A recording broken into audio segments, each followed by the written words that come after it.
ओम गण गणपते नमः। नमस्कार, स्वागत है आप सभी का मेरे यूट्यूब चैनल पर। आज मैं आपको बुधवार व्रत की कथा सुनाऊंगी।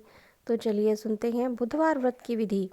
गृह शांति तथा सर्व सुखों की इच्छा रखने वालों को बुधवार का व्रत करना चाहिए। इस व्रत में रात दिन में एक ही बार भोजन करना चाहिए। इस व्रत के समय हरी वस्तुओं का उपयोग करना श्रेष्ठ है। व्रत के अंत में शंकर जी की पूजा धूप बेलपत्र आदि से करनी चाहिए। साथ ही बुधवार की कथा सुनकर आरती के बाद प्रसाद लेना चाहिए। बीच में ही नहीं जाना चाहिए। तो चलिए सुनते हैं बुधवार व्रत कथा। एक समय एक व्यक्ति अपनी पत्नी को विदा करवाने के लिए अपने ससुराल गया। वहाँ पर कुछ दिन रहने के पश्चात सास ससुर से विदा करने के लिए कहा, किंतु सबने कहा कि आज बुधवार का दिन है, आज के दिन गमन नहीं करते।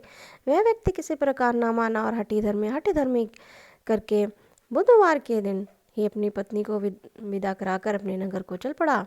राह में उसकी पत्नी को प्यास लगी तो उसने अपने पति से कहा, मुझे बहुत जोर से प्यास लगी है। तब वह व्यक्ति लोटा लेकर रथ से उतर कर जल लेने चला गया। जैसे ही वह व्यक्ति पानी लेकर अपनी पत्नी के निकट आया तो वह यह देखकर आश्चर्यचकित रह गया कि ठीक उसकी ही जैसी सूरत और तथा वैसी ही वेशभूषा में एक व्यक्ति उसकी पत्नी के साथ रथ पर बैठा हुआ है। उसने क्रोध से कहा कि तू कौन है जो मेरी पत्नी के निकट बैठा हुआ है। दूसरा व्यक्ति बोला, यह मेरी पत्नी है, मैं अभी अभी ससुराल से विदा करा कर ला रहा हूँ। वे दोनों व्यक्ति परस्पर झगड़ने लगे।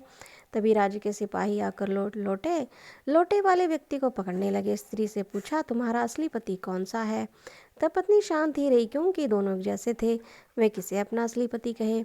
वह व्यक्ति ईश्वर से प्रार्थना करता हुआ बोला, हे परमेश्वर, यह क्या लीला है कि सच्चा झूठा बन रहा है।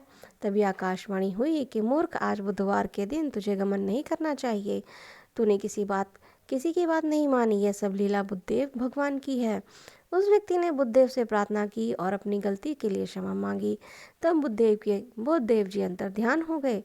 वह अपनी स्त्री को लेकर घर आया तथा बुधवार का व्रत दोनों पति पत्नी नियम पूर्वक करने लगे।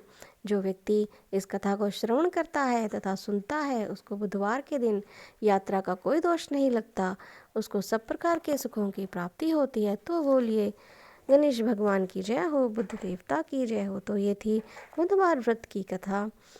अगर आपको मेरी कथा कहानियाँ अच्छी लगती हैं तो प्लीज़ आप मेरे चैनल को लाइक करें, शेयर करें, सब्सक्राइब ज़रूर करें और कमेंट में गणेश भगवान की जय अवश्य ही लिखें। धन्यवाद।